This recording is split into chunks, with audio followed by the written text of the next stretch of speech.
Good afternoon, everybody. Just want to jump right in and update you on where we are in terms of total number of cases in this latest reporting period. I'll remind you the latest reporting period reflects Sunday's numbers, and those numbers come in at 29,633 cases of COVID-19. This is substantially lower than the 7-day average of 37,845. And I caution, as we work through the holiday and the holiday weekend in particular, these case numbers appear to be low. They likely are on the basis of our collection and testing.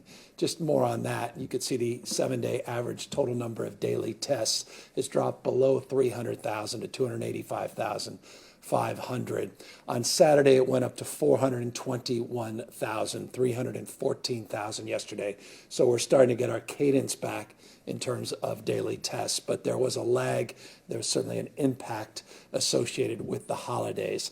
And so I caution in terms of total case numbers that in terms of your consideration, the average case numbers, again, around 37,845 is the number really to focus on. That said, the positivity rate at 12.4% has remained relatively stable over the last 2-week period. You can see here on this chart, 12.2% positivity rate 2 weeks ago on the 21st of December, 12.4% in this latest reporting period ending yesterday. Hospitalizations have increased at 18%. That is a more modest growth rate than we've seen in the past. We have foreshadowed this. We have socialized based upon our own planning and our own modeling an expectation of a lull before a surge on top of the surge coming from case rates and ultimately hospitalizations and ICUs associated with the holidays. So this is not where you hold your breath.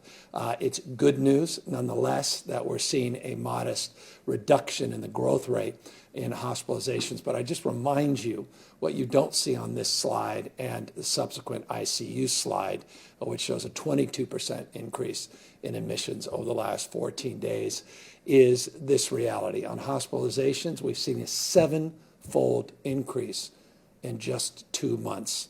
On ICU admissions, we've seen a 6-fold increase in just 2 months. So it shows what can happen in a very short period of time, a very condensed period of time, and that goes to the urgency of not only this moment, but the urgency that we have placed in anticipation of this surge and anticipation of the surge on top of the surge coming, what we believe, in the next number of days and weeks from the holiday season. Let's take a look at ICU capacity statewide. Familiar slide, that's 0% in Southern California, 0% in San Joaquin Valley, again representing not the fact that there are no ICU beds, just represents the fact we're now in our surge phase, in our surge strategy for ICU.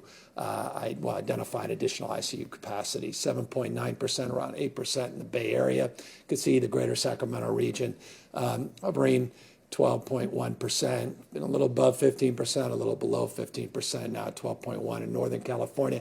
The one region in the state that has not been imposed upon as it relates to the stay-at-home order remains above, 2 times above that 15% threshold that we've identified at 30%. The deaths, again, these numbers can be misleading from the weekend, and then you stack on top of that weekend collection and data with holiday.